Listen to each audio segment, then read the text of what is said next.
నిజంగా దుఃఖాన్ని నివృత్తి చేసుకోవాలి, సుఖం, సంతోషం, ఆనందాన్ని పొందాలి. ఒక ఊర్లో ఒక మనిషి ఎప్పుడూ ఆనందంగా ఉండేవాడు. చక్కగా వినాలి ఇది, చక్కగా వినండి. ఎప్పుడూ ఆనందంగా ఉండేవాడు. బంగ్లాలు లేవు, కార్ లేదు, ఫోన్ లేదు, ఫ్యాన్ లేదు, టీవీ లేదు, టీవీఎస్ లేదు, కార్ లేదు, బార్ లేదు, ఆనందంగా ఉన్నాడు. కొంతమంది పోయి అడిగినారు, ఏమయ్యా నీ ఆనందం యొక్క అసలు రహస్యమేమి? వాడన్నాడు, నేను ప్రతిదినం ఉదయం లేచిన తక్షణం నా మనస్సును అడుగుతాను, ఈ దినం దేవుడు నీకు ప్రసాదించి ఇచ్చినటువంటి దినం, వరంగా ఇచ్చినాడు ఈ దినాన్ని. రాత్రి నిద్రలో చనిపోయింటే ఎవరు అడ్డం వస్తుండ్రి? మేలుకొన్నావు ఓ మనసా, మేలుకొన్నావు, ఈరోజు ఎలా ఉండాలి అనుకుంటావు చెప్పు. తన్ను తాను ప్రశ్నించుకుంటున్నాడు. వెంటనే ఆన్సర్ వస్తుంది, ఈరోజు ఆనందంగా గడపాలని ఉంది నాకు. కాబట్టి ఎటువంటి క్లిష్ట పరిస్థితులు వచ్చినా దీన్ని మర్చిపోవద్దు, ఆనందంగా ఉండేదానికే ప్రయత్నం చేయి.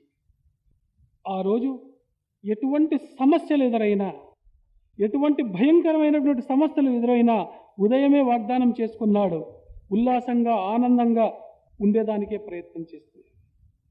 ఈ రీతిగా విల్ పవర్ దినదినానికి ఎక్కించుకుంటూ వచ్చినాను. ఈరోజు ఎటువంటి సమస్యలు నాకు ఎదురైనా నేను భయపడను. ఎందుకు? ప్రతిరోజు ఉదయమే నేను తీర్మానం చేసుకుంటున్నాను, ఎటువంటి సమస్యలు వచ్చినప్పటికీ ఉల్లాసంగా ఆనందంగా సంతోషంగా ఉండేదానికి ప్రయత్నం చేయాలి. మొట్టమొదట కష్టమైంది, రాను రాను రాను రాను విల్ పవర్ ఎక్కువైంది. కాబట్టి పరిస్థితులకు భయపడడం నేను, అందువల్లనే సంతోషంగా ఆనందంగా గడుపుతున్నాను. సమస్యల వలయంలో మానవుడు ఉన్నాడు. ప్రతినిత్యము కొత్త కొత్త సమస్యలను ఎదిరించే తీరాలి. విల్ పవర్ పెంచుకోండి, పరిపూర్ణమైనటువంటి విశ్వాసం పెట్టండి గురువు మీద, దైవం మీద. నిజంగా మేలు జరుగుతుంది, నిజంగా మేలు జరుగుతుంది.